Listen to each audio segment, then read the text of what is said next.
It's easy to see why people select drilling as their method of learning.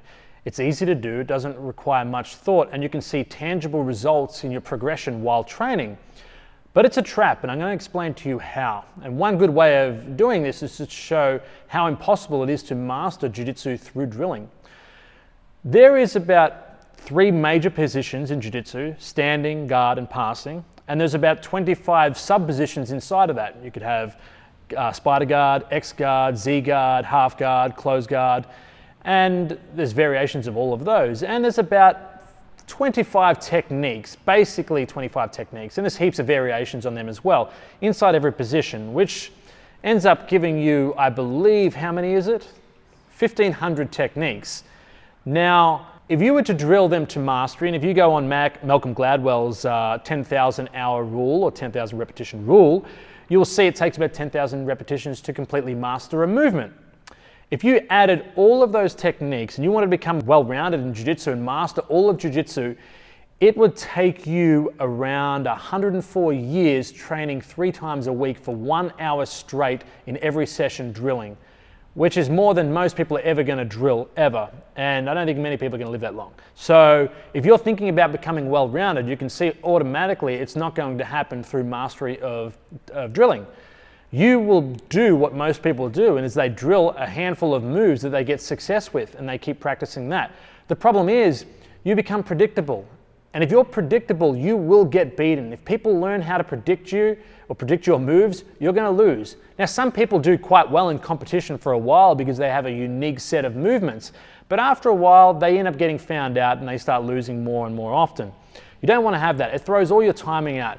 You want to use deception. Thanks to Dr. Karen Purvis, science has recently discovered that it takes over 400 repetitions to create synapses in the brain, but only 12 if done playfully.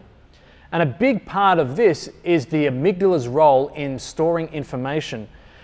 Only recently we discovered that the amygdala, known for causing a fight or flight situation, is also plays a huge role in storing information. It decides how deep to store information. It decides whether it stores information for a couple seconds or whether it stores it for the rest of your life.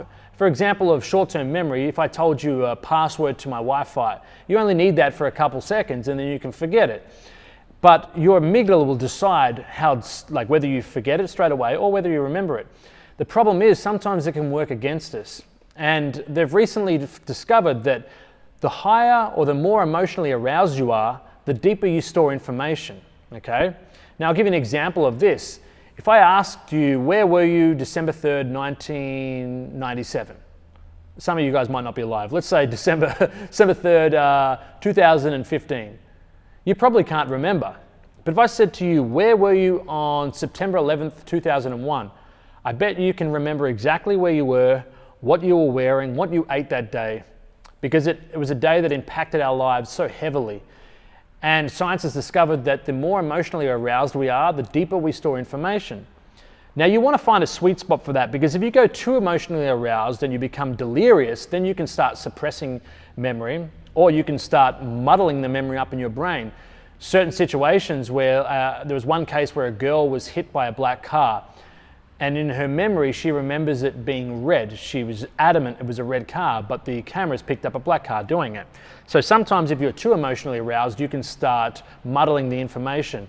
But if you can find a good sweet spot, then that's the perfect line. And I feel like I've discovered that in jiu-jitsu with specific training. The good thing about specific training over drilling is once you're drilling, there's no emotional connection to it.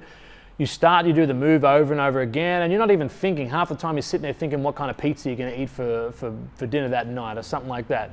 Where when you're doing specific training, you are engaged in the moment and there is stakes involved, okay?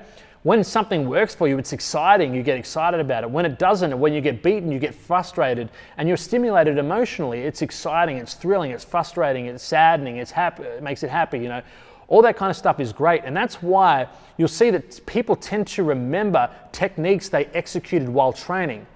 And also, problems that happen. I can guarantee you grab any kind of high-level black belt and ask them, when was the last 3 times they were submitted? And I can guarantee you they'll remember. I can tell you exactly who it was and how I felt, because it had an emotional impact on me.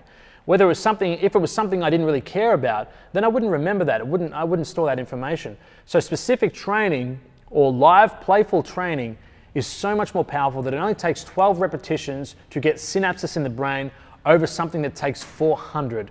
And it's because of the emotional context of that training.